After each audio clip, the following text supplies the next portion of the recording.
রামনারায়ণ রাম।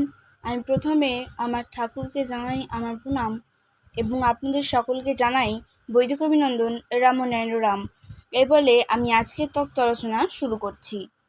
বৃত্তির নিবৃত্তি তাহাই যে স্বাভাবিক রীতিনীতি, প্রাকৃতিক গতিতে তাহাই যে প্রকৃতি, সেই নিয়মানুযায়ী তাহাই সৃষ্টির প্রারম্ভে যে প্রসূতির অবস্থা বা উদ্ভব, তারপর যে যাতনা তারও প্রয়োজনীয়তা, সেই যাতনাতেই প্রসবের সূত্রপাত।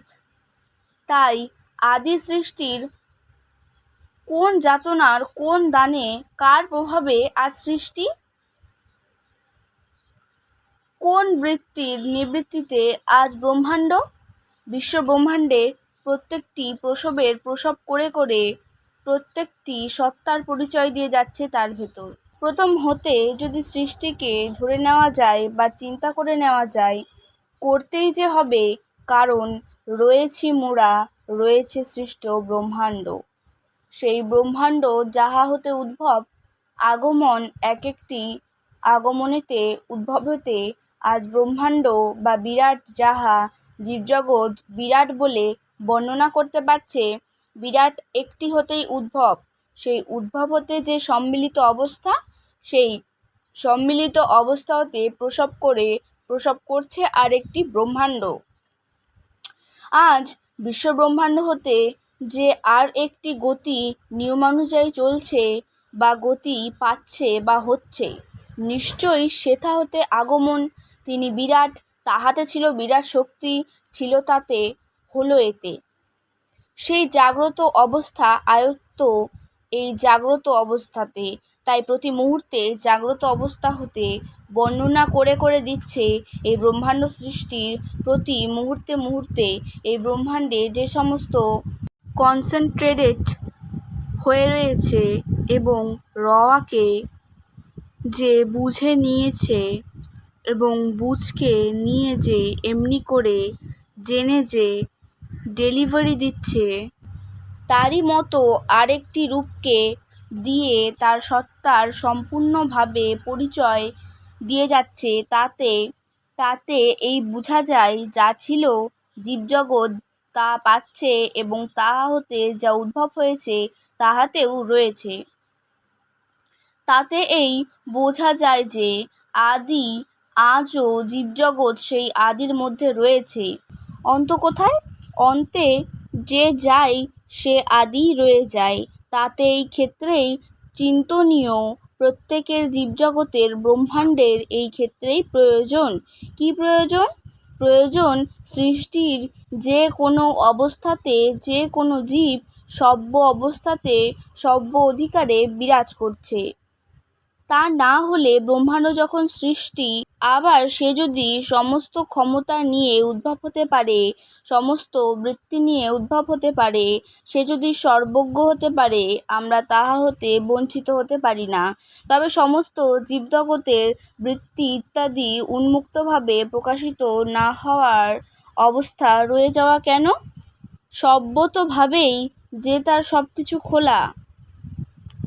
অবস্থা ভেদে নানা ভেদে দূরত্বে চলে যাক, ব্যবধানে চলে যাক, নিকটে চলে যাক, নিকটতমে চলে যাক, জানাতে চলে যাক, অজানাতে চলে যাক, চির বিচ্ছেদের মতো চেহারায়ও যদি চলে যায়, শক্তি বিনে সে যেতে পারে না, শক্তি ছাড়া সে যেতে পারে না। শক্তিরই তো পরিচয় দিয়ে যাচ্ছে, বিরাটেরই পরিচয় দিয়ে যাচ্ছে বিক্ষিপ্ততাতে, একাগ্রতাতে, জ্ঞানেতে, অজ্ঞানেতে, জানাতে, অজানাতে, বিভিন্ন অবস্থায় বিভিন্নতে পরিচয় দিয়ে যাচ্ছে এই মহাশক্তির দ্বারাতে। যেখানে একটা অবস্থার সম্মুখীন গিয়ে দাঁড়ায়, সেই জিনিসটা হলো যে জিনিস হতে আগমন তার নিকটতম অবস্থা, যাহা স্থিত রয়েছে নানা রকমভাবে বিক্ষিপ্ততা বা বহু দূরে চলে যাওয়া মিলনতা, যে কতদূর বাকি হবে একদিন, দিন যে কোন দিন আসবে তা বলা যাচ্ছে না। যখন উদ্ভব তার আবার মিলন সহজভাবে সহজাত যাহা রয়েছে তাহা দিয়েই তার নিকটে অথবা সে যে সব কিছু সর্বশক্তির মিলিত যে অবস্থা, সেই রূপটিকে সম্পূর্ণভাবে বুঝে পূর্ণের যে পূর্ণ, এই অবস্থাকে অবগত হয়ে পূর্ণের অবস্থায় পূর্ণের দ্বারাই যে সম্ভব, সেই পূর্ণকেই পূর্ণরূপে পূর্ণ করা।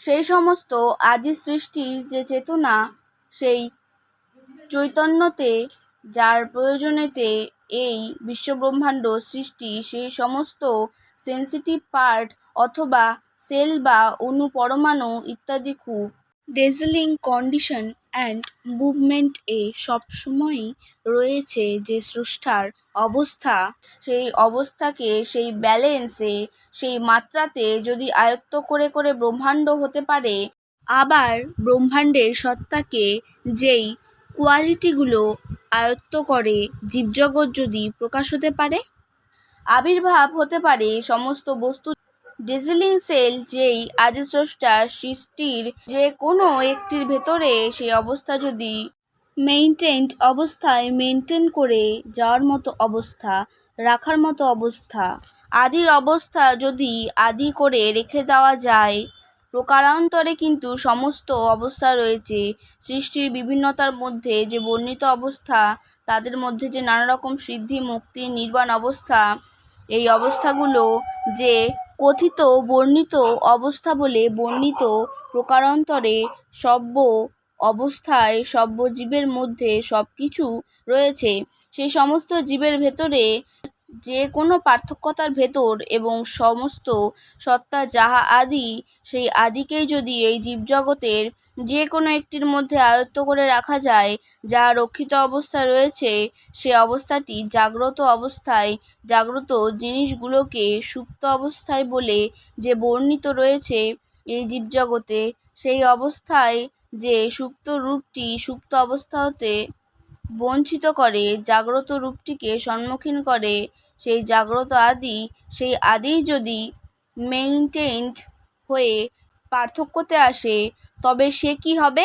আদির মতো স্রষ্টা, আদির মতো সব্য অবস্থা, সব কিছু যে একটি ব্রহ্মাণ্ড সৃষ্টি করার অবস্থা সে পাচ্ছে। এর আগেই যে বলা পাবে কি পাচ্ছে প্রযোজ্য নয়, সে জিনিসকে যে বুঝতে পারছে বলে পাচ্ছে বা পাবে বলে বর্ণিত রয়েছে, তাই চলতি কথায় অনেকটা বলতে হবে, না হলে যে সমাধান হচ্ছে না। সেই বিরাটের কথা নিয়ে আলোচনাতে, লেখনীতে, এক্সপ্রেশনে, ভাব প্রকাশে বড্ড অসুবিধাজনক অবস্থার উদ্ভব হচ্ছে। এখন প্রশ্ন হচ্ছে, এই সৃষ্টির জীবজগতে এক একটি গ্রহে, উপগ্রহে, পৃথিবীতে বহু মহান ও দেবতার আবির্ভাব, বহু গ্রন্থে, শাস্ত্রে এ সমস্ত বর্ণিত রয়েছে। বিচার্য যখন যেখানেই আমাদের রয়েছে এবং জীবজগতে জনমানব যা কিছু এই শাস্ত্রগত হতে জেনে এক একটি পথ পদ্ধতির কাজ করে যাচ্ছে যে যার আরাধ্যের চিন্তায়। এই মহানরা যারা এসেছেন, তাদের মত পথ এক একজন এক একটি অবস্থায় চলে গেছেন। তারাই যে সমস্ত মতবাদ তাদের ভক্তদের দিয়ে গেছেন, সবাই প্রত্যেকের উদ্দেশ্য সেই বিরাট পুরুষকে বা বিরাটকে জানা, কার কি মতবাদ যে যার পন্থা দিয়ে গেছেন। আজকে তত্ত্ব আলোচনা আমি এখানে শেষ করছি। দেখা হচ্ছে পরের ভিডিওতে। ভালো থাকবেন, সুস্থ থাকবেন। রামনারায়ণ রাম। প্রতিদিন এরকম নতুন নতুন ভিডিও দেখতে হলে আমার চ্যানেলটিকে সাবস্ক্রাইব করবেন এবং পাশে থাকা বেল আইকনটি প্রেস করবেন। ভালো লাগলে লাইক, কমেন্ট, শেয়ার করবেন। ধন্যবাদ।